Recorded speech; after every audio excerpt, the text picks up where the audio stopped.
Assalamualaikum warahmatullahi wabarakatuh.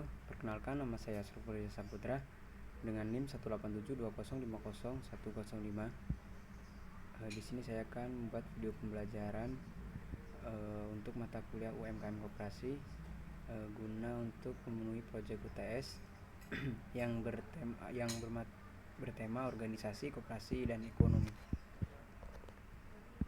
Nah, penyebaran organisasi koperasi modern.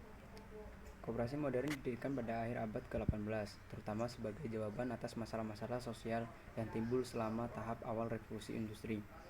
Perubahan-perubahan yang bermasalah saat itu terutama disebabkan oleh perkembangan ekonomi pasar dan penciptaan berbagai persyaratan pokok dalam ruang lingkup di mana berlangsung proses industrialisasi serta modernisasi perdagangan dan pertanian yang cepat. Industri yang mula-mula bercorak padat karya berubah menjadi padat modal, dan produksi yang mula-mula dilaksanakan berdasarkan pesanan berubah menjadi produksi untuk kebutuhan pasar atau produksi massal. Bukan hanya pasar dalam negeri dan pasar di negara-negara Eropa, tetapi juga pasar di daerah jajahan. Perubahan ini membawa dampak terhadap berbagai kalangan masyarakat. Ada yang diuntungkan tetapi ada juga yang dirugikan. Mereka yang paling menderita selama tahap-tahap awal perubahan struktur ekonomi pra-industri yang demikian cepat terdapat pada berbagai lapisan masyarakat, terutama di Inggris, di mana golongan kaum buruh yang semakin besar di kota-kota harus menghadapi masalah pengangguran, tingkat upah yang rendah, hubungan perburuan.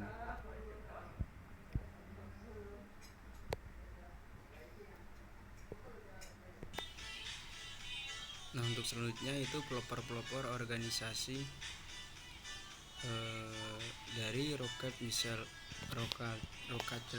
misalnya telah memberikan andil yang cukup besar dalam perkembangan koperasi.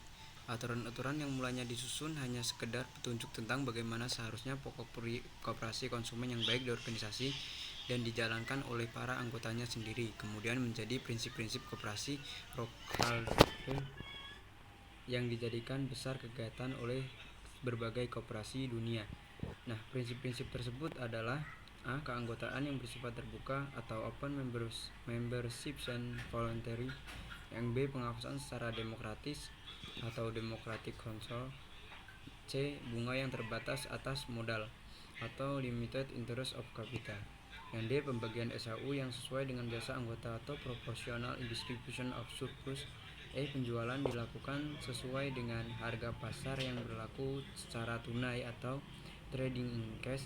Yang F. Tidak ada diskriminasi berdasarkan ras, suku, agama, dan politik atau political, racial, religious neutrality. Yang G. Barang-barang yang dijual harus merupakan barang yang asli, tidak rusak ataupun palsu. Yang H. Yaitu pendidikan terhadap anggota secara berkesinambungan atau promotion of education.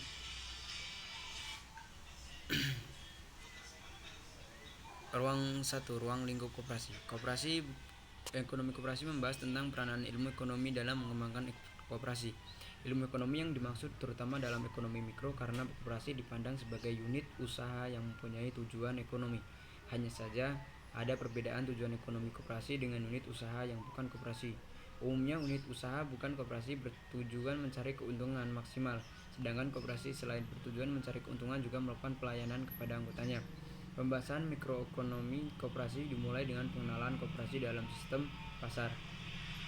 Koperasi sebagai bagian dari sistem pasar akan bersaing dengan unit usaha lain dalam pasar yang sama-sama memberikan pelayanan kepada anggota masyarakat, sehingga faktor keunggulan komparatif atau keunggulan yang diperbandingkan sangat penting bagi eksistensi koperasi. Dasar yang digunakan dalam mengetahui keunggulan bersaing adalah efisiensi usaha. Artinya hanya unit usaha yang mempunyai tingkat efisiensi tertinggi yang mempunyai keunggulan bersaing dalam sistem pasar yang demikian luas.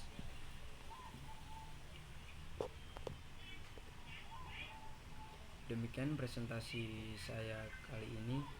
Ada kurang lebihnya mohon maaf. Saya akhiri. Wassalamualaikum warahmatullahi wabarakatuh.